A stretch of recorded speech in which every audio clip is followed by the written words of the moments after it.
City of Highland Park, Illinois, May 28th, 2024. Will the clerk please call the roll? Councilmember Ross. Here. Councilmember Tapia. Councilmember Littlewer. Here. Councilmember Stone.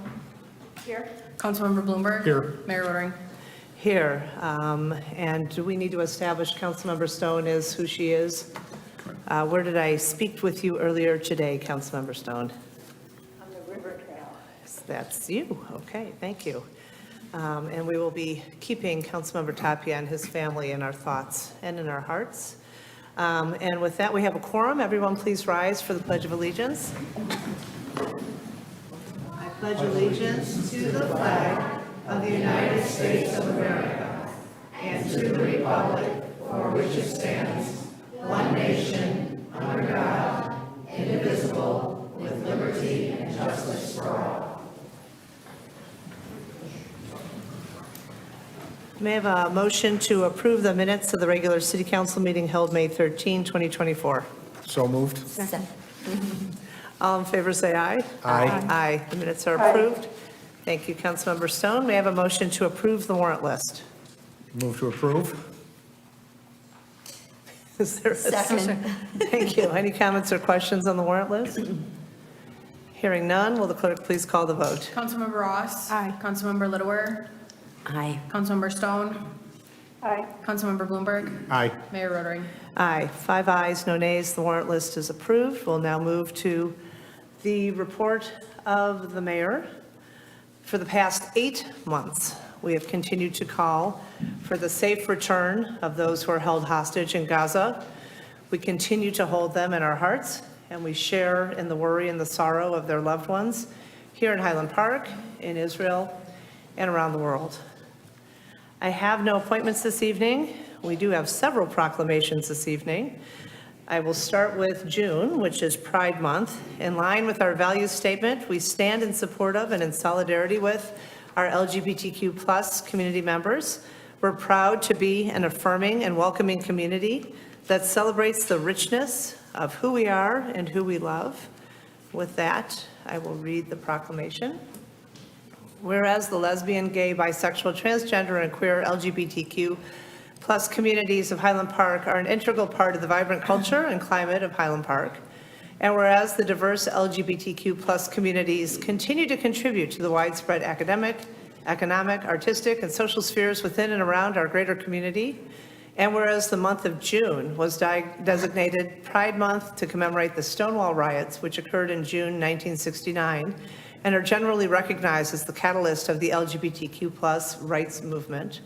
And whereas the City of Highland Park remains committed to protecting the civil rights of the LGBTQ plus communities as part of our unified effort to forge a more open and just society. And whereas one of the great things about Highland Park, Illinois is our capacity to live together and advance together across every conceivable difference. This June, we stand with the LGBTQ plus communities as they declare their pride in who they are and who they love. And whereas the LGBTQ plus communities still face an unacceptable level of discrimination and violence, we must remain vigilant and we must continue to make the case that each of us as human beings share a fundamental thing in common. All of us want to be loved and all of us want to love. We all deserve the chance to live our own individual lives free from prejudice and bias.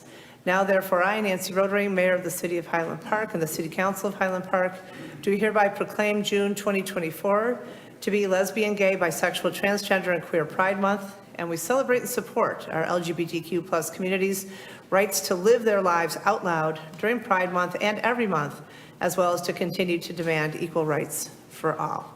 Pride Month is a great opportunity to celebrate the experiences and voices of the LGBTQ plus communities. We encourage everyone to visit Highland Park Public Library for special Pride Month displays and recommendations to explore diverse authors and creators. Our next proclamation is on Friday, June 7th. We will mark National Gun Violence Awareness Day and the start of Wear Orange Weekend. Highland Park has long supported this annual call to action in the memory of Hadia Pendleton, who was shot and killed on a playground in Chicago in 2013. The hashtag Wear Orange campaign encourages us to wear orange, the color hunters wear to protect themselves in the woods, to honor Hadia's memory and that of the 43,000 Americans who are killed with guns each year. 2024 marks 10 years of the Wear Orange campaign for a future free from gun violence. Tragically, our community understands firsthand the trauma of gun violence on all members of our community, especially children and students. More than 10 years ago, Highland Park took decisive policy action to curb the threat of gun violence in our community, and I'm happy to say last year the state of Illinois followed suit. This Gun Violence Prevention Month, we continue to advocate for national policy measures to end the cycle of gun violence that has impacted far too many communities across our country. I'll now read the proclamation. Whereas every day, 117 Americans are killed by gun violence, a number that has increased by 43% in just 10 years, countless survivors of gun violence will carry the trauma for the rest of their lives. And whereas June 2nd, 2024 would have been the 27th birthday of Hadia Pendleton, a teenager who marched in President Obama's second inaugural parade and was tragically shot and killed just weeks later. And whereas over a decade ago, June 2nd was designated as National Gun Violence Awareness Day, hashtag Wear Orange was selected because hunters wear orange to announce themselves to other hunters when out in the woods, and orange is a color that symbolizes the value of human life.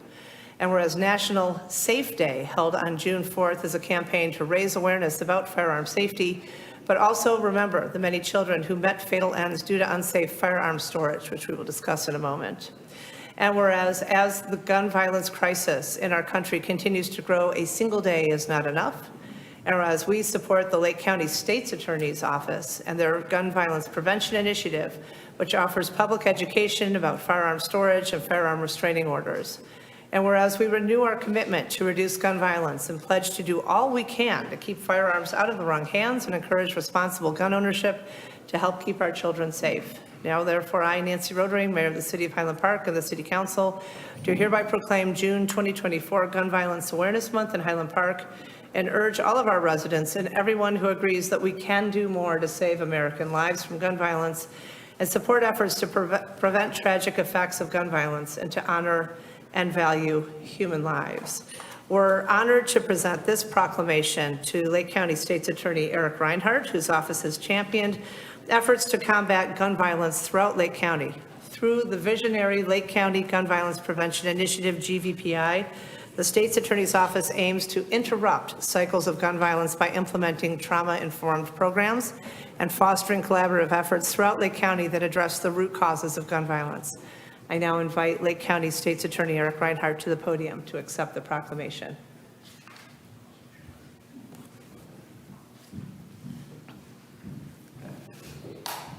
Good evening, Mayor and City Council. Good evening, everyone. I will be brief. As I stand around people who are directly impacted by gun violence, and as I think of the hundreds and thousands of Americans who are so deeply impacted by gun violence, I can only say that I'm humbled as the state's attorney, as a resident of Lake County, and as a father to accept this proclamation today. What I want to pledge to each and every one of you is that we will strategically, innovatively, and urgently engage this problem of gun violence in Lake County and in Illinois as far as our office is able to have influence. We know that gun violence strikes across all demographic groups, across all geographic groups. Even this year alone, tragically, there have been 6 gun violence deaths already. We promised each and every one of, in Lake County, we promised each and every one of you that we will work with our law enforcement partners. I'm so proud to work with Chief Lou Jogman, who I see here, as well as amazing policy individuals, policy staffers like Rachel Jacoby, as well as advocates to make sure that we are engaging this problem everywhere, that we are addressing root causes, that we are also holding offenders accountable. None of these things are mutually exclusive. This country will not get through this problem if we continue to have debates as if all of these solutions are exclusive. When we talk about the root causes of gun violence, we're not talking about not holding offenders accountable. We can and will do both. But if we don't work with our youth, if we don't work with this mental health crisis that we are in the United States, and if we don't do everything we can to push back this tidal wave of guns themselves, then we will never get out of these cycles. Thank you very much to the City of Highland Park, to Mayor Rodering, to Chief Jogman, to all of you, to each and every community advocate who I see, to every community member who has made this a priority. And the Lake County State's Attorney's Office will always stand with you. Thank you.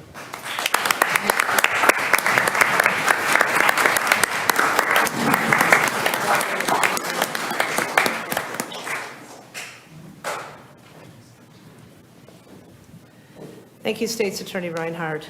Tonight, we also recognize June 4th as Safe Gun Storage Day. According to Everytown for Gun Safety, 4.6 million American children live in homes with guns that are both loaded and unlocked.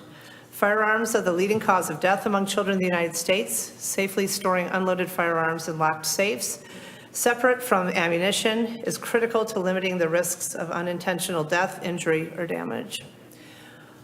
Here's the proclamation. Whereas safe gun storage is a matter of public safety, with responsible gun owners prioritizing safe storage, yet an estimated 4.6 million kids live in a home with an unsecured and loaded weapon. And whereas keeping at-home firearms locked, unloaded, and stored away from ammunition and secure storage can significantly reduce the risk that children and teens will use the firearm to hurt themselves or others. And whereas in 2020, firearm-related injuries became the leading cause of injury death for children and teens ages 1 to 19. And whereas firearms are responsible for nearly 60% of all suicides in our nation and are used in 46.8% of suicides among teens and children under the age of 18, with 80% of firearm suicides by children involving a gun owned by a family member. And whereas 76% of kindergarten through 12th grade mass shootings involve firearms accessed from a family member. And whereas 76% of unintentional shootings of children were committed with unsecured guns from the home. And whereas keeping firearms and ammunition locked has been associated with a lower risk of firearm injuries for children and teens in homes where guns are stored, and policies and practices that focus on disrupting access to firearms in times of crisis, including safe storage, have been proven to reduce all firearm suicides. And whereas simple and inexpensive solutions such as cable locks, trigger locks, lock boxes, and gun safes are readily available online and at sporting goods. And whereas safe storage saves lives, but only if we talk about it and spread awareness. Now, therefore, I, Nancy Rotary, Mayor of the City of Highland Park, and the City Council of Highland Park, do hereby proclaim June 4th, 2024 as Safe Gun Storage Day in Highland Park, and urge all of our residents, our educators, physicians, elected officials, and parents to learn about the need for safe gun storage and the many options available to protect our children, our schools, and our community. Gun owners know that the risks of firearms in the home must also understand the importance of safe storage practices to keep their loved ones and our community safe from accidental gun violence as well as suicides. I now would like to invite Highland Park resident and advocate for safe gun storage, Ashby Beasley, to the podium to accept this proclamation. Welcome, Ashby. Thank you for recognizing this life-saving initiative. Well, this is my son, Bo. I want to thank you for issuing this on behalf of Kristen Song, who has advocated for a federal safe storage bill called Ethan's Law after the unintentional shooting of her son. The one thing I just want to say is that we aren't shamed when our pediatricians ask us if our medicines are secured, like safely away from our kids. We don't feel judged when we're asked about pool safety or car seat safety. We're not embarrassed when we tell a friend at a play date drop-off about our kids' allergies or ask if their kids have allergies when they drop them off at our home. So safe gun storage should be normalized in this exact same way. We're not judging gun owners. We're not telling them what to do. We are asking them to practice safe, responsible gun ownership. We're asking to know if there are guns in the home when our children are dropped off, and normalizing these conversations will save lives. And so that is one of the main things that, for me, that I take away from Safe Gun Storage Day, just helping people in our communities to have these normal conversations so that our kids will be safe, our communities will be safe, and children and people who shouldn't have access to weapons are not going to be able to access them. So I appreciate you so much for prioritizing this life-saving initiative and conversation. Thank you.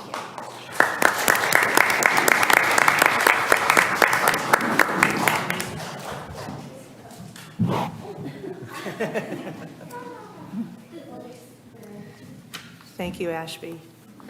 For the 30th consecutive year, the Government Finance Officers Association, the GFOA, has recognized the City of Highland Park with the Distinguished Budget Presentation Award. This award reflects the city's commitment to maintaining the highest standards of governmental budgeting. The GFOA holistically assesses an entity's annual budget document, evaluating how well it serves the community as a policy document, a financial plan, an operations guide, and a communications device. In honoring the city's dedicated work to produce a clear, accessible, and comprehensive budget document, GFOA recognizes the city's commitment to providing its residents with clear and transparent policy planning and budgeting. In particular, I'd like to recognize City Manager Geeta Newkirk, Finance Director Julie Logan, the incredible Finance Department staff, and all department directors for this outstanding achievement. I encourage everyone to visit cityhpil.com/budget to view the budget document. It truly is a thing of art, so thank you very much, and job well done.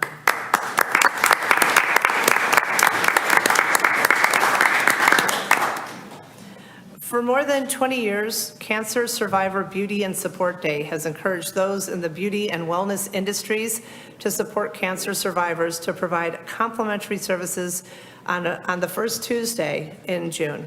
Highland Park resident Barbara Paget created this annual event, and it's now national, to bring joy to cancer survivors of all genders, ages, and types of cancer. We're delighted to recognize Barbara for her compassion, her leadership, and her dedicated advocacy for cancer survivors, and encourage cancer survivors to visit cancersurvivorbeautyandsupportday.org for a state-by-state listing of participating salons and businesses and the special services they provide. Barbara, did you want to share any thoughts, or feel free to approach the podium if you'd like to share some thoughts. I usually don't have notes, but I don't want to forget something. Thank you so much for letting me speak here this evening. It's been a wonderful habit for almost 20 years out of the 21 years. Cancer Survivor Beauty and Support Day is a day for those men, women, and children cancer survivors to get a complimentary service. And we have wonderful places here in Highland Park. We have new places this year. But what is important is that everybody in this room knows someone somewhere else. And this is an international day. It is not just right here in Highland Park or in Illinois. All 50 states, Canada, and part of Aorta, and now Modena, Italy, thanks to our sister cities. And I want to share with you that Great Clips, there are over 4,500 of them. They offer clips of kindness. So certainly someone somewhere in the country would find a Great Clips they could go to. Walgreens offers Feel More Like You. Sephora offers classes to help cancer survivors. Shred 415. They're in Illinois, and they are also out of Illinois, and they take part in this. Studio Spin has joined us, and I'm thrilled to have some more exercise places, because maybe we'll get the men to kind of take part in this day. I've been doing this for 21 years, and it started in one spot here in Highland Park. Now, that means that I was 21 years younger when I started. And if you go to my website, you will see there are thousands and thousands of names on it in alphabetical order by state, and I call each and every one of them.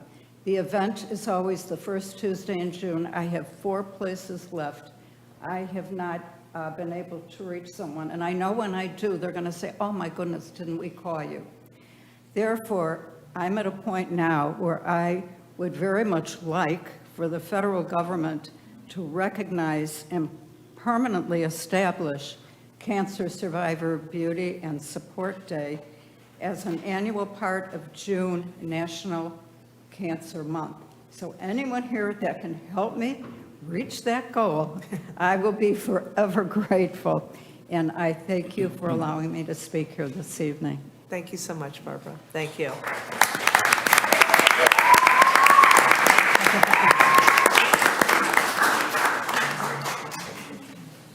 And That's it for the report of the mayor. The next item is business from the council. At this time, I'd like to invite Councilmember Bloomberg, who serves as the council liaison to Ravinia Festival, to provide an update. Thank you, Mayor.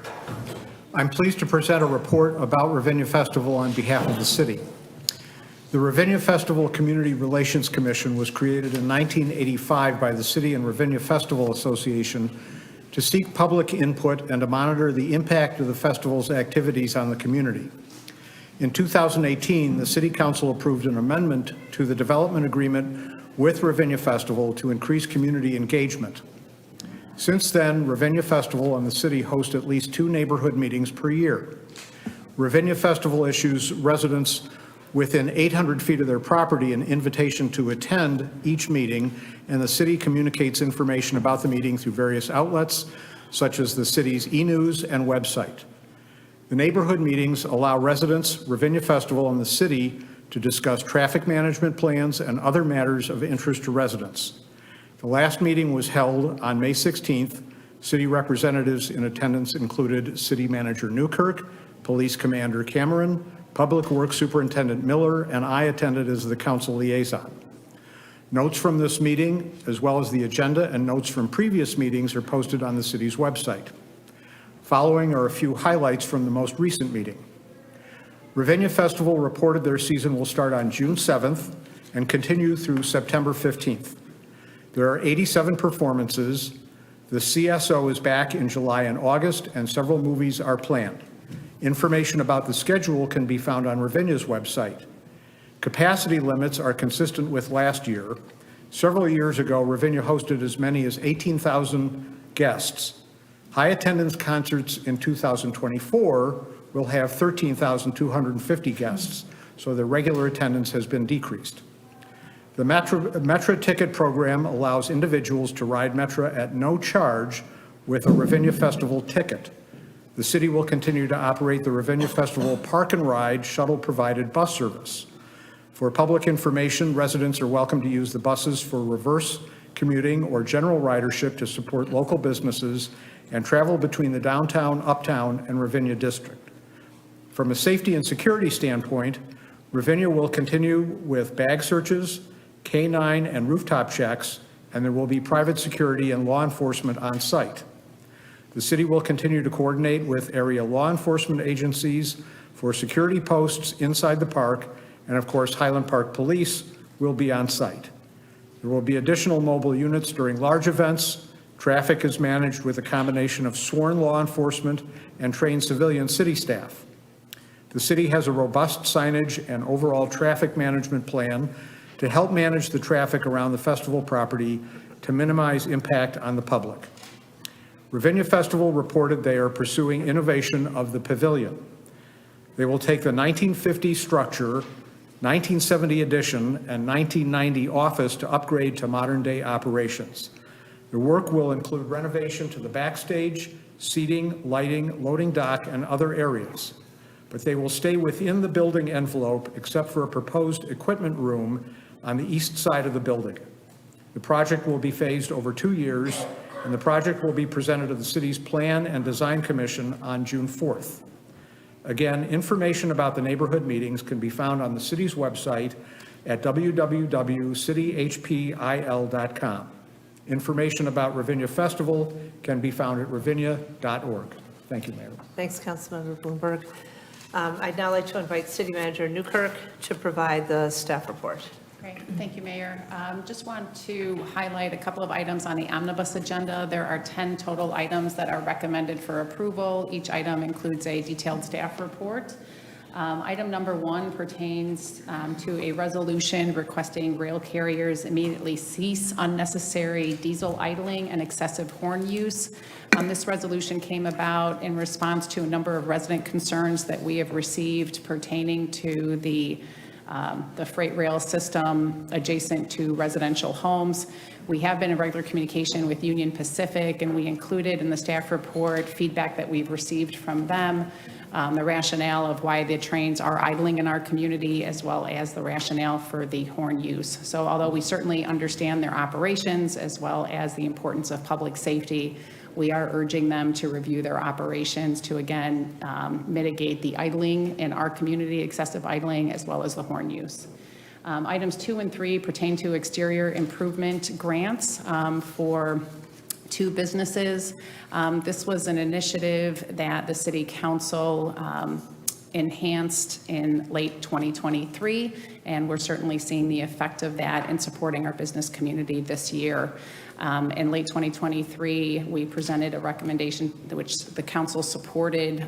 This is one of several different business incentive programs, whereby this year we are providing an increased opportunity for for businesses to be reimbursed based on a 50-50 cost share for business improvements, as well as a greater array of items that could be reimbursed. And again, 50-50 cost share, and the staff reports for these 2 specific business grants are in the packet.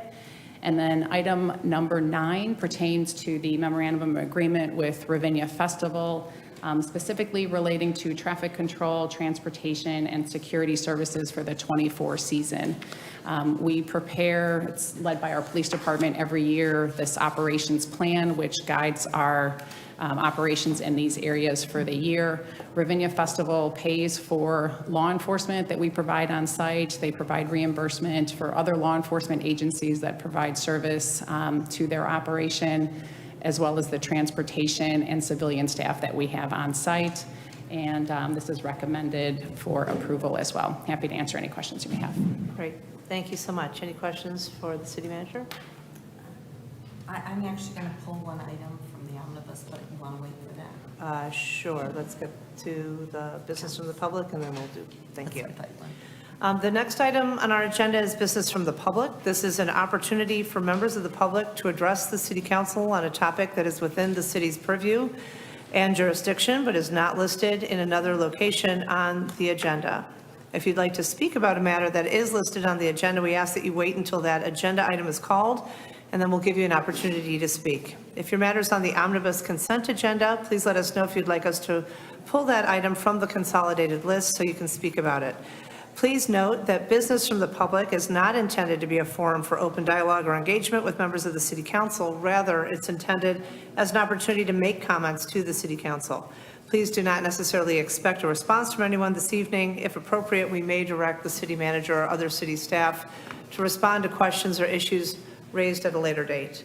All comments should be directed to the city council. All speakers will be limited to 3 minutes. We request that the public not applaud or make other comments after any speaker. We ask that everyone be respectful, civil, and non-repetitive. And with that, if there's any member of the public that wishes to speak, I invite you to come forward now.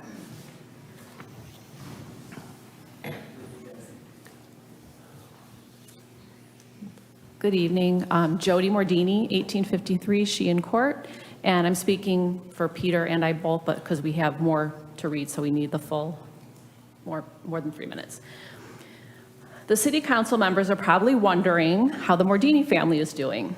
The answer is not well.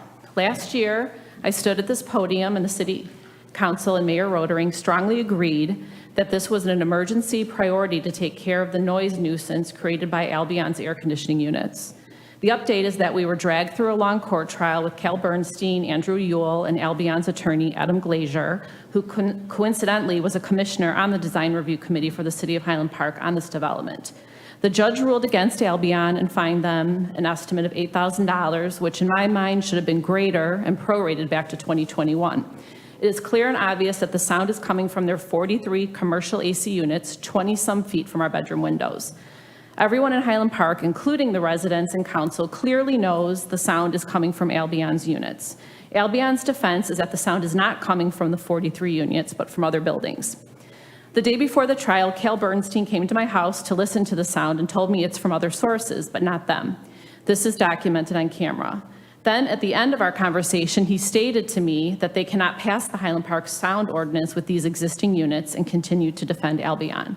My answer to him was, how can the Park District Commissioner, who was sworn to serve and protect the citizens of Highland Park, continue damaging my family's health and well-being, along with our property value, knowing that they failed the sound test 3 times? This is what my family has been living with for 4 years. Andrew Ewell, Vice President, Albion Development, Vice President Development for Albion, met with me and the entire neighborhood in 2021 to have a meeting on how to resolve the noise nuisance. We were all shocked when he rudely stated that I am right and you can go ahead and try to sue me. This was witnessed by Gita, Joel Fontaine, and other city officials who were also part of the meeting. We were asking Andrew to do the right thing and be a good neighbor and developer and remove the units and replace them with quieter ones. During a conversation that took place last Friday, May 24th, Councilman Tony Bloomberg told me they do make quieter units or they have to move them onto the rooftop. But that would be very expensive and he doesn't think Albion will do that. My feeling is our family did nothing wrong, and you can't put a price tag on the amount of physical and mental suffering our family has gone through the past 4 years. Albion is not playing by the rules of the City of Highland Park ordinances. They need to make it right, and we do not want to hear the sound of 43 AC units from the inside and outside of our home. Easy solution, the so-called temporary occupancy permit that the city manager has granted Albion for the past 4 years should be revoked until they remove the noise nuisance of the AC units or replace them with quieter ones. I can guarantee you the City of Highland Park will not revoke their permit because Albion has a chokehold on them, and now Albion is having the city change the sound ordinance. Enough is enough. No more sound tests, fix the problem. The sound nuisance currently exists year-long, but is especially louder now that we are approaching the summer months. We have suffered for 4 years. Thank you. Peter Mordini, 1853 Highland Park. Before I start, I'm going to hand this packet to the council. It's just a packet that shows that it's not only me, but the public, and other comments from the Park District, and how Albion is always brought up with their sound nuisance. So this just takes 2 minutes to read on your own time. Thank you. Thank you. The added louvers did not work. We are not the same family. We're not the vibrant family anymore. And by the way, there's 8 more units that they did not cover in the balconies facing us. I need clarification in writing about the sound ordinance that Councilman Bloomberg told me that the city is in the process of changing to the state level. This would only benefit Albion. I asked the councilman Annette Littler, and she confirmed she did hear something about that, but she strongly felt that I should be grandfathered in for this current sound ordinance in this matter. Councilman Bloomberg confirmed to me, Andrew Yule is a fighter.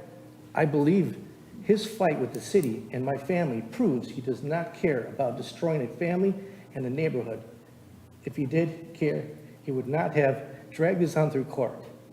Instead, he should have not have wasted his money on lawyers, fines, and vent covers that did not work or solve the problem of the nuisance. With the amount of money he spent so far on defying the city and my family, he could have been the hero and used that money to fix the problem correctly. Give them back the $8,000 fine if they if they can fix it correctly. I called the manufactured IC units, and they said those are loud units. There's nothing you can do to quiet them. Any modifications will make them run incorrectly. They also stated that they should not be put in courtyards or alleyways because the reverberation noise, it's a really bad frequency that you can't get rid of because there's so many in one spot hitting our bedroom windows, which is my current situation. Albion built this complex to be a green development, which is completely the opposite. It's a noise pollution nuisance. They did it. They admitted, Andrew, you admitted in court when they questioned him, why did you put those units in? Is it because it was cheap and cost efficient? Yes, it was. You know why? Because they did not have to use any duct work to save a penny. Now we're suffering for his penny. The comfort pack. The city approved these units, but let's make it right now.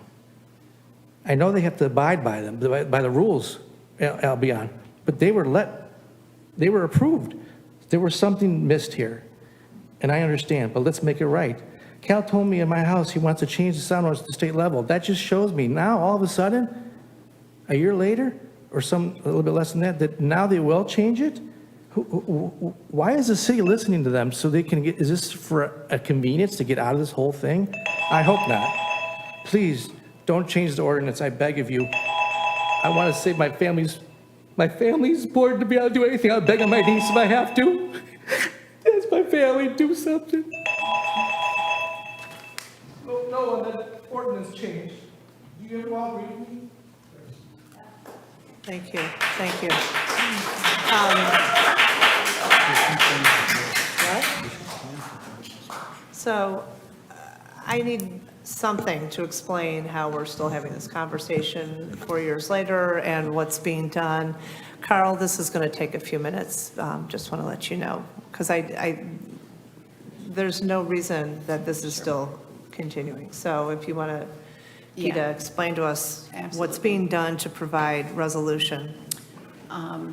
So, I don't know the exact time periods, it's several months ago, I want to say maybe actually into the winter. So Albion, as you recall, was undertaking a number of different mitigation measures to reduce the impact of the noise.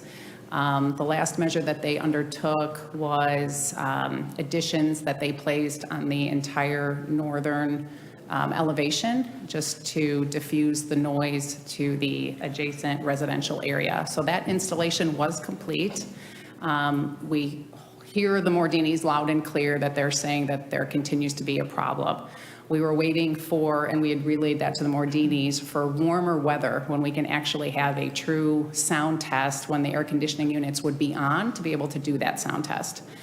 So that's why we're waiting until the warmer months, which are forthcoming the next couple of weeks. We have a sound engineer, a sound consultant, the one that did the test last time, that will be doing the updated sound test to identify what are the sound levels with these updated mitigation measures that are in place, and to determine whether or not they meet code. As it pertains to the update of the code, as you may recall, Mayor and Council, this is a conversation that we started many years ago. In looking at all of the city's building codes, there was an interest to not have unique provisions that are specific to Highland Park. It just makes it more challenging for architects and engineers and developers to have to know, depending on what town they're in, what unique measures are pertinent to that town. But certainly we want to make sure that it makes sense for our community. And so, the sound measures we are currently evaluating with a consultant, just to identify what are the benefits of having a unique code specific to Highland Park versus having that state code. Once that analysis is done, it'll be reviewed and eventually come before you for formal policy considerations. And certainly, it doesn't have to be retroactive. I mean, it could be, based on an adoption whenever you deem appropriate. But that work is underway. And again, that is several years ago that we had talked about that and have made other changes as well. So I guess that question is not being answered. I mean, it's been 4 years. So I don't understand how their suffering has to continue while we wait for warmer weather, while it gets even louder. It's just not making sense. No, exactly. So what they had done is, if you recall, and this was all discussed during the administrative hearing, so they looked at a number of different incremental measures to try to address the noise. They looked at landscaping, they looked at fencing, they looked at doing custom-made units for the ground level, because based on how noise travels, they looked at, if we just do them on the first 2 floors, for example, would that be sufficient enough? So they were doing these incremental measures and regularly doing assessments to see if those worked. And so we're at a point now where they have created custom units for the entire north elevation. They've done the landscaping, they've done everything else, and we're at this point going to see if that meets the code. They're in place. They were all in place. Correct. They were in place in the winter, but we didn't want to do a sound test in the winter. We talked about possibly, and we talked about it with the Mordinis, having everyone in the building turn on their air conditioning units and do a force test, but we felt that that wasn't true to how people live, and so it was decided that we would wait until the warmer months to do that sound evaluation. How does that work in terms of the cicada sounds and all the other sounds? I mean, So it's I'm a not a sound continuous. engineer and I don't understand. Correct. but I'm just- We did talk to them because we knew the cicadas were going to come upon us. So the cicadas are also not 24 hours, and this is a continuous sound evaluation. It's not just for like 1 hour time period. So they do take into consideration the cicada noise coming and going, sprinklers may be coming and going, traffic congestion. And so all of that is taken into account, and then we get a sound report that provides us the information that we're seeking. Who wants to, Councilmember Lidwar or Councilmember? Go ahead. Well, Councilmember Blumberg and I sat in on the hearing, and we have listened. I've only been on the council 3 years, but even so, every warm season, we have let them use different types and forms of ways of trying to mitigate the damage. And every year, all we hear is the same thing from these people. Nothing has worked. And every professional who has taken one look at this building has said that outdoor air conditioners, and that shouldn't be attributed to you as, to professionals who do this for a living in a residential area, irrespective of cicadas and everything else, you wouldn't do that close, an To a outdoor type of residential- thing, to to a single-family residential house. area, facing someone's bedroom 20 feet away. I think the city has been very responsible in attempting to help them to mitigate. We have done it for 4 years. We have made these people miserable for 4 years. It is enough. Nothing has worked. And quite candidly, there's a statement about how much has been spent in trying to mitigate all those levelers, the bouncing of the sound back and forth. They have tried numerous things, but all of those things have cost a boatload of money, which frankly could have been put toward doing it the right way. Right, putting in the And I ductwork, think it's going to be a big problem. I'm not sure if they will be, depending whatever we do with the hearing ordinance in the state, I believe hopefully they will be grandfathered in. So that wouldn't be an issue for them. But this law aside, I think we really have to determine, I can't see granting a permanent application to them. They've been having a temporary one, and nothing has done, and it hasn't cured, and it's ruining our neighborhood. Yeah, we definitely have not closed out this project, I mean, certainly. And I just think don't see from what a- else there's left to do by us as a city. Correct, right. And- Councilmember Blumberg? Thank you. A couple of things. I want to start at that last point. Since they only have a temporary occupancy permit, it's a little hard for me to understand, or maybe the public to understand, why they're occupied if they don't have a permanent occupation permit, if that's never been closed out. That's a good question. So the city, and this is consistent among municipalities, so we provide temporary certificate of occupancy, and provided that the building meets all life safety issues, then units can be occupied on a temporary basis. So we don't close out the entire, so for example, buildings may have an outdated, they may need to finish their landscaping, or they may need to finish some elements of the building, but it is safe to occupy. We do that for commercial and residential. Joel? Yeah, yeah, that's correct, Mayor. So, and also in our development agreements as drafted, we're not obligated to issue a final CO until all aspects of the development agreements are met. So both zoning and building code, if you will. So we have extra provisions in that way as well. So we can withhold that for any number of reasons that are deemed not compliant with those agreements. I understand that, but what's the consequence of that if they're Right, not what are the granted- penalties and how long? do you- They've got residents in there who are paying rent despite the fact that they only have a temporary permit. The fact that we don't close that out and give them a permanent residency permit doesn't seem to have any impact. Well, citations, when we've issued citations. Are they being cited? Well, we did were issue cited. citations, they were fined, and there was a finding of liability, and we can continue doing that. We could do that regardless of closing out the CO or not. I mean, that was just a choice. Even if the CO was closed out, the certificate of occupancy, they're still in violation of our agreements, and they're still in violation of the code. We could still pursue this exact same avenue. Staff, myself, did not choose to close out the CO when we had a live consideration. We're not obligated to, and we haven't. That's Good. why. So that leads to the next discussion that I had with Peter regarding the proposed change to this ordinance. It's my understanding that the change was designed to make the ordinance more enforceable. It wasn't going to change the noise levels. It was going to make the monitoring of the noise levels consistent with industry standards And by doing that, it would make it more enforceable.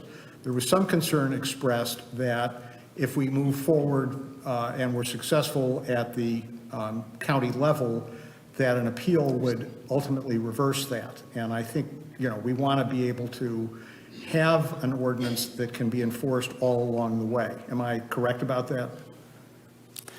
Through you, Madam Chair. Sure. Yes, we were looking at the sound code that is the state code as, that is certainly, it's a state law, so it is enforceable if we choose to take it on as our local code. And so that is the state law. Regardless of if we did it, it's still the state law. So that was seen as a guiding principle. Now, that does have different requirements than our local code, but it is the state code. And part of the analysis that the city manager talked about is we're looking at those trade-offs, right? So what does it mean if we do this versus that? So we're trying to make a thoughtful consideration of that. Certainly, it would be enforceable because it is the state law. And so we feel strongly that that would be a solid ground to stand on.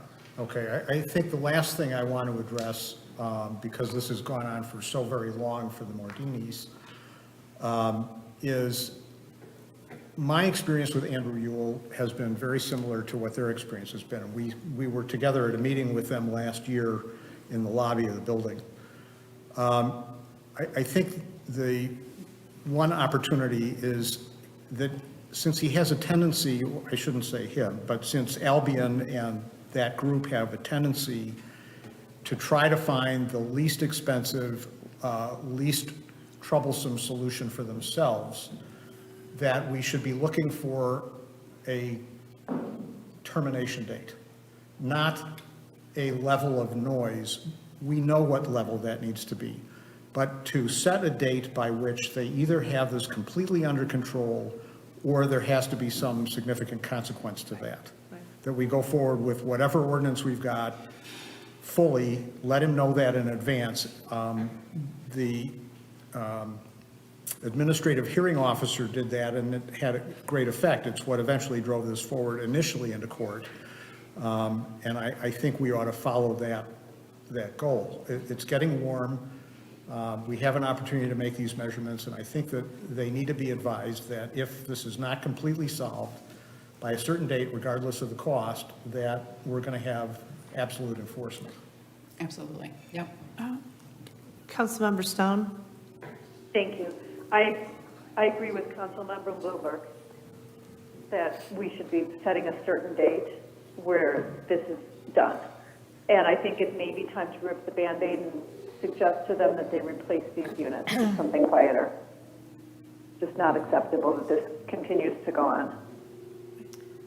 I mean, I just can't believe it's continuing. Councilmember Ross and then I just want, for it to be very clear to the Mordinis and any other residents who are suffering through this, that I believe council is united in feeling that this is just an absolutely horrible situation, and committed to, improving the situation for you. But I thought I needed to speak just to let you know that I think we're all in agreement on that, and whatever measures we can take to, I'm for taking every step possible to fix this. exactly. Councilmember Liddor and then. Mayor, just quickly, so the public understands, in the past, when these citations were issued, the $8,000, they can only issue them when a test has been done on that particular day and there's a violation. And so if the test is not done on a daily basis, there's no hundreds of thousands of dollars of fines. And that's why I don't think it's a good enough deterrent. So to Councilmember Blumberg's point, I think it's much more effective to have an end date by which this needs to be cured. Because the citations, while they're a very good idea and they're indicative of the problem, and we gave them that opportunity in order to cure, the cure hasn't worked. It hasn't worked for 4 years. And the citations are not sufficient. Right. If I could just add one other thing, Mayor. Sure. So the other element that's important is that as a municipality, we should not be in the business to designing a solution for developers. So they need to come to us to say, this is what we're proposing to do, and we will evaluate it based on a code provision and to see if it's consistent with code. But we just should not be in the business to say, this is what it's going to take for you to fix it, and this is how you should go about doing it. So granted, we understand it's frustrating because that takes time, because they do take these incremental measures, but that's just generally how it works, consistent with municipalities. I understand what protocols are, but I also understand that this is a family that has been putting up with far too much for far too long, and there needs to be some penalty that gets the attention of these property owners for them to cure this. This is unbelievable that it's gone on this long, and I appreciate what you're saying. We're not in the business of designing sound solutions, but this has to have some sort of penalty that gets their attention and makes this go away. Yes, It's just absolutely. unbelievable to me that the Mordinis have to continue to live with this. Can you explain why we can't, I don't understand actually why we can't be Why in we it. can't provide a defined solution. We're not designers. Okay. We're not architects, we're not Okay. engineers. We hire architects, we hire engineers, All but the right. design professional works for the property owner. It's their building, it's their commissioned Right. design, not ours. And we I have guess- architects I on guess- This is staff, throughout but municipalities. I'm not suggesting that we design the solution, but they're certainly direct them in They've been No. directed. No. If they're in violation of the code, we they can get enforce fined. that. We can say you don't That's get a right. certificate. That's of correct. occupancy. Enforcement and penalties. Correct. Oh, and There's we've said, enforcement. put them on the roof, we've said Right. redesign the whole building, I mean, but it's up to them to actually make the decision of what they're What going to approach choose they to come into. pursue, correct? Which is why they need Yeah. a deadline, and they Correct. need to know what's Yeah. no longer acceptable. And again, to the Mordinis, I'm just so sorry that this has continued on. This is unbelievable. Thank you for coming this evening. I hope we don't have to have this conversation again. Yeah, me too. Hi, Carl. Please do, please do.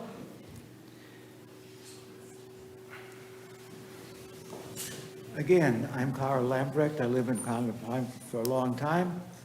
And in 1937, President Roosevelt made marijuana illegal for the whole United States, not for Illinois or any other of these corrupt states. Marijuana was used by the shooter on July 4th. He was a regular user. And Reinhardt's counterpart in McHenry County gave a talk on this subject, and I asked him the question, could the shooter be, the deaths be caused by marijuana? He said yes. FDA does not approve marijuana as a medicine simply because it is not, even though some people think it is. I think it's time that we do something about taking care of this marijuana. He was a regular customer in Highwood, which is where he was living. That's the first part of my talk. The second part is, you brought it up in your statement, that the word sodomy, homosexual, and gay are interchangeable now. Around the time of Karl Marx, the word sodomy was softened by the use of the word homosexual. Now we're using the word gay, which began to be used, as you said, around 1969. And we have a different position on why that happened.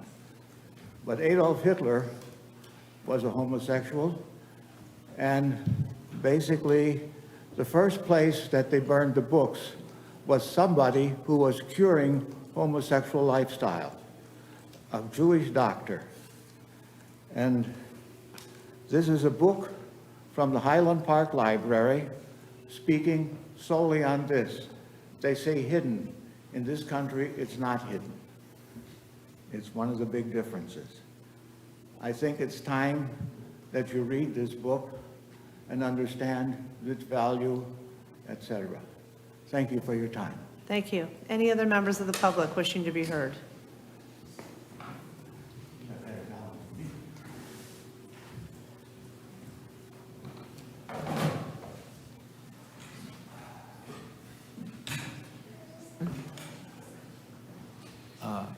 Levi Kane.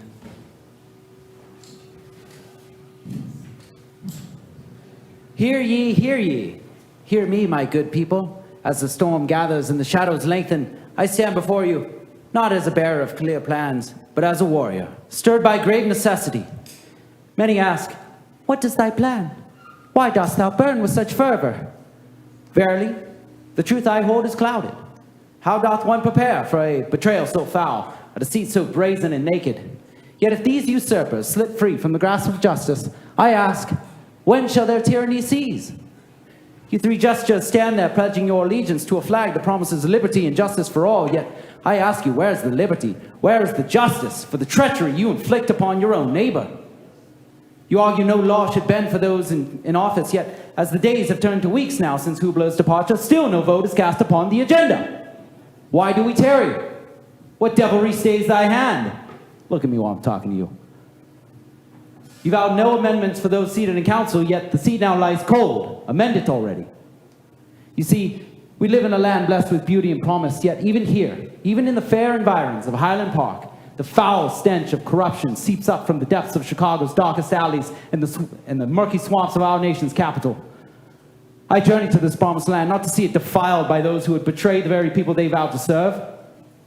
But Nancy, thou hast made it abundantly clear that thy heart is not with the good people of Highland Park, is it not? For thou ambitions soar to loftier offices, yet thou art perpetually thwarted, for thou art unloved. How tragic indeed. Seems as thy heart is as cold as Lady Macbeth. Is this the source of thy venom?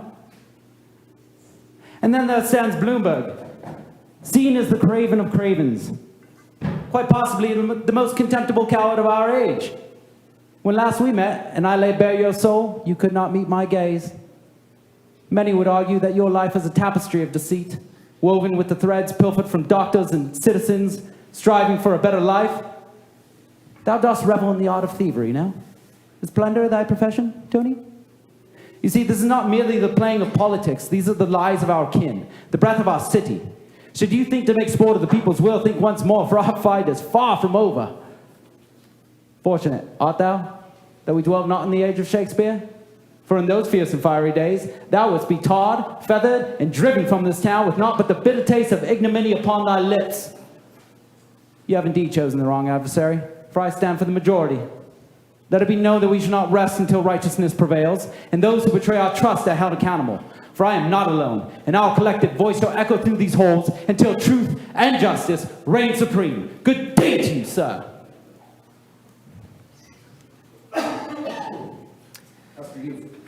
Much appreciated. I think we have other members. Well, let's take it down so our other members of the public can join us. Thank you. I like your props much better.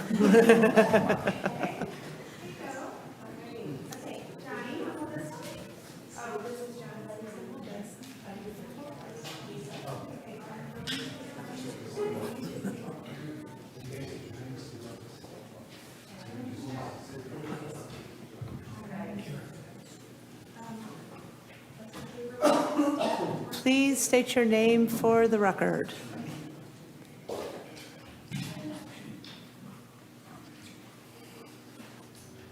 Gabriel, age 6. Thank you. Riverside Elementary School. All right. So, my name is Augie, and I'm here for the Lake Cook Road and St. John's Crossing.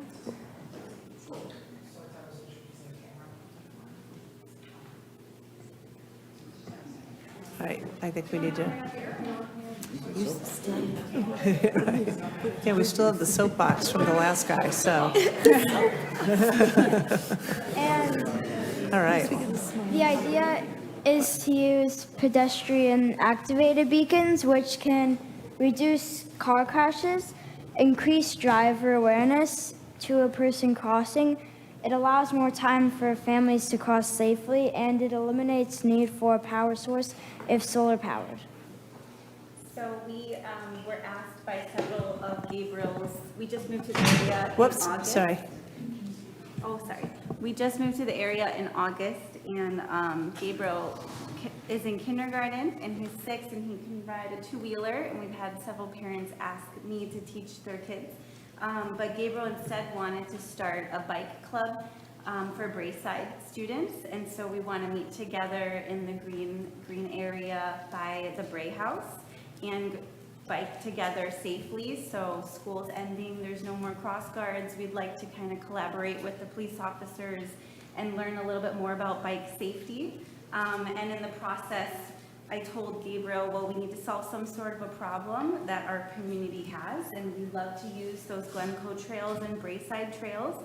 So it takes my daughter Azalia a little bit longer to cross that road, and it's hard as a mom to kind of stand in the middle and stop traffic on both ways, and we've had lots of community members feel the same way. We have a young community, so if we add just these flashing lights, a beacon, it would greatly improve our ability to cross those paths and get to those 2 trails. Great. Anybody else want to say anything? Mayor?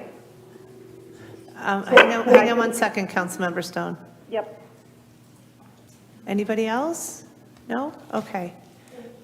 Thank you so much for coming, and thank you for taking the time to come speak during business from the public. So I've also shared concern with the city staff because I live in Braeside, and I've seen how close things can get and that people don't realize that there's a crossing right there, especially when they're coming over the grade change of the railroad tracks. I know that we've talked as a city, and part of the frustration is that the Illinois Department of Transportation controls that area. It's 2 counties, and it's a whole bunch of nonsense. But in any case, we agree that we need to do something, so we'll reach out to our contacts at the Illinois Department of Transportation. We'll talk to our state rep who covers the entire area and see what we can do. And to me, it just can't be soon enough. So I just so appreciate everybody coming out tonight. And who's the kindergartner?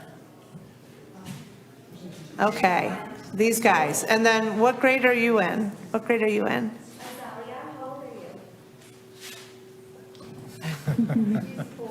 Okay. 10, okay. So did you come here as a 3rd grader? No? You came as a 4th grader, okay, so. Excellent, okay. Well, in the 3rd grade, we have everybody come learn about how to talk during business of the public. And I just want you guys to know you did an amazing job, so good job.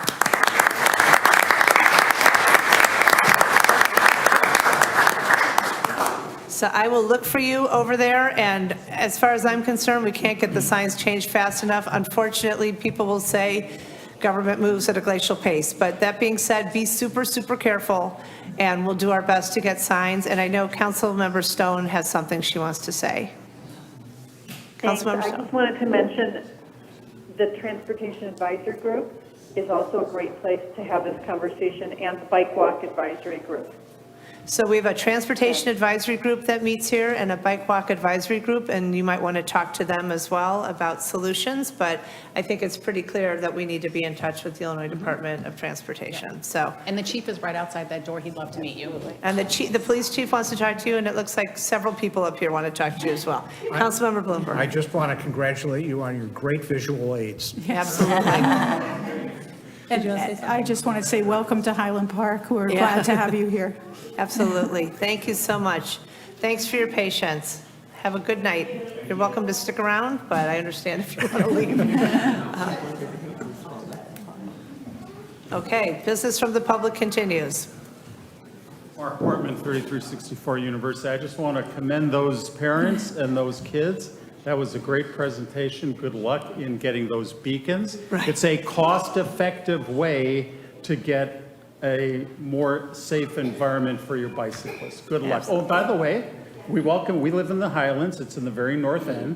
And we've got a bicycle-friendly road on the Highlands. It's designated by the city of Highland Park, designated as bicycle-friendly. You can come anytime. We welcome you anytime.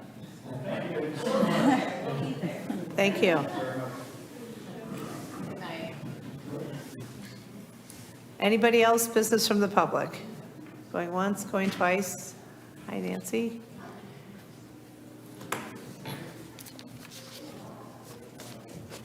Hello, my name is Nancy Webster. I've been an archivist for more than 30 years. I've been an archives professor at Junt for more than 10 years in archivy, and I've worked at the Highland Park Cultural and Historical Collection since 2010, actually. I would like to recommend strongly that the Library, Historical Society boards, and city meet in a future joint meeting regarding the future of materials housed both at the library, per the city, and off-site storage by the Historical Society.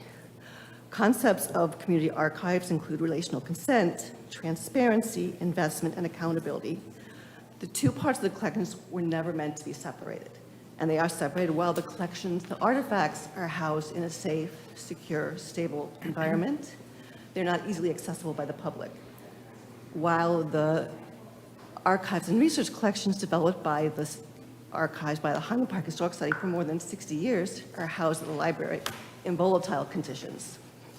And a joint private-public partnership would help with this solution. In fact, there's a fund that was established in collaboration with the National Archives that both the library and Historical Society receive fund contributions to the Henry X. Ehrenberg Fund.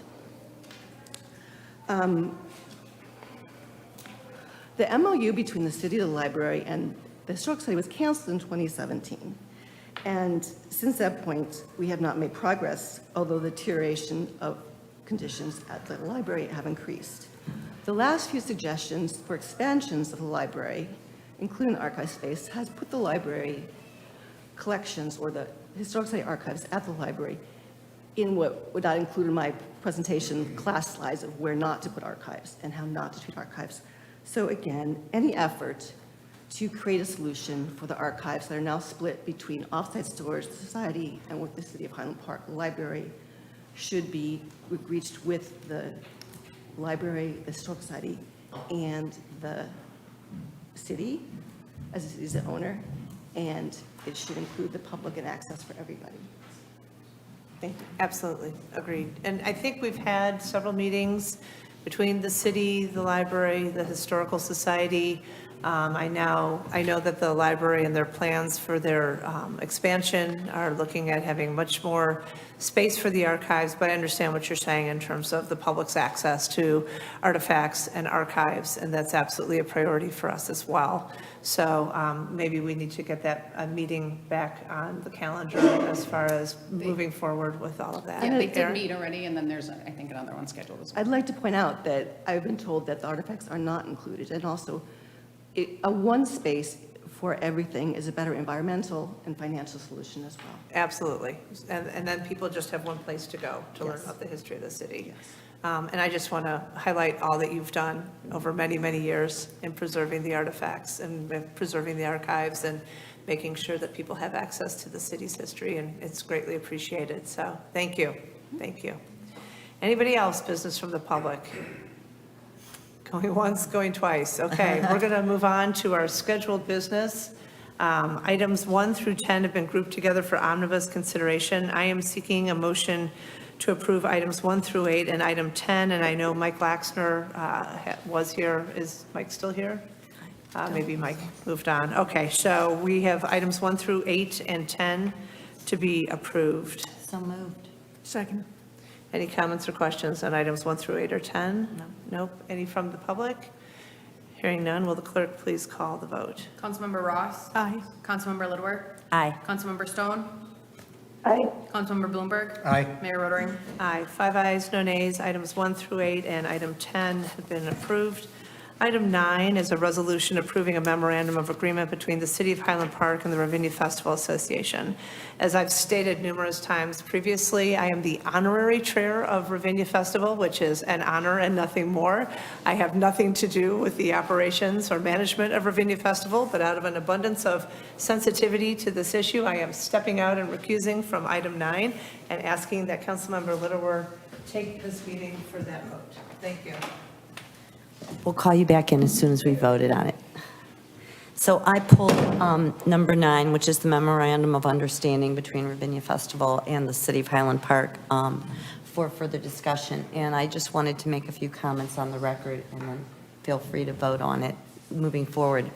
I think it's I have raised over the last 2 years, 3 years, the fact that I feel that the transportation that is provided by Ravinia and paid for by Ravinia, all the buses that go up and down, north and south, should really be more supportive of Highland Park businesses. And I think that every third or fourth bus should go west on Roger Williams, north on Green Bay, and then cut back east on Central Avenue, giving people who are riding to and from their cars, to and from their concerts, the ability to get off at any point in our 2 main business districts, to stop at a restaurant, to pick something up, and then get back on the bus.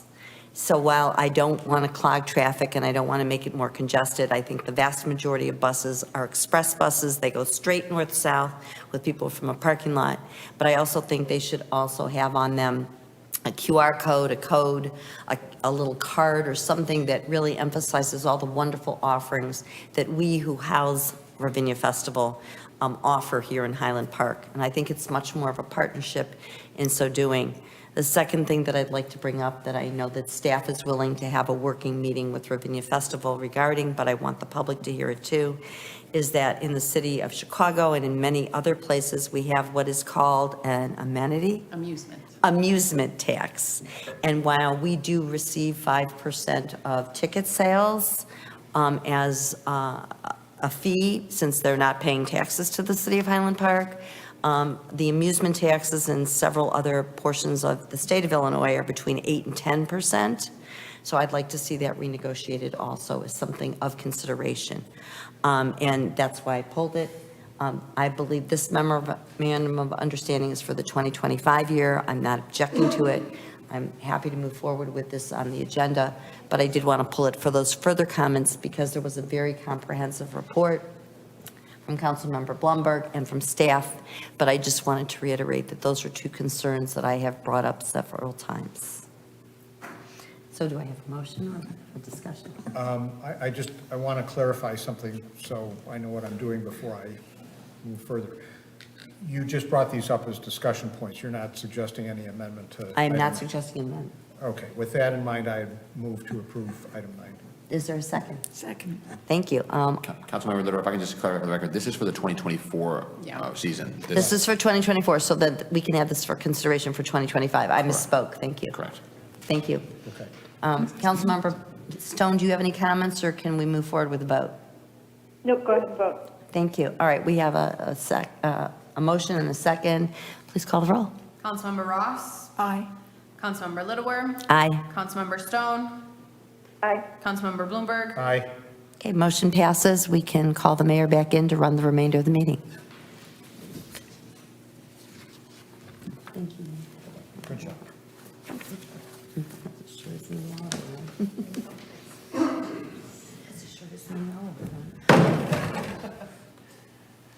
Thank you. All right, is there any other business? There is none. Closed session. Right, so I'm seeking a motion to go into closed session. I move to go into closed session for purposes of discussing the appointment of specific employees or volunteers to the public body and selection of a person to fill a public office pursuant to 5 ILCS 120/2C1 and 3 respectively. Second. Thank you. Thank you. Will the clerk please call the vote? Councilmember Ross? Aye. Councilmember Littlewer? Aye. Councilmember Stone? Aye. Councilmember Bloomberg? Aye. Mayor Rotering? Aye, 5 ayes, no nays. And with that, we go into close. Thank you all for joining us.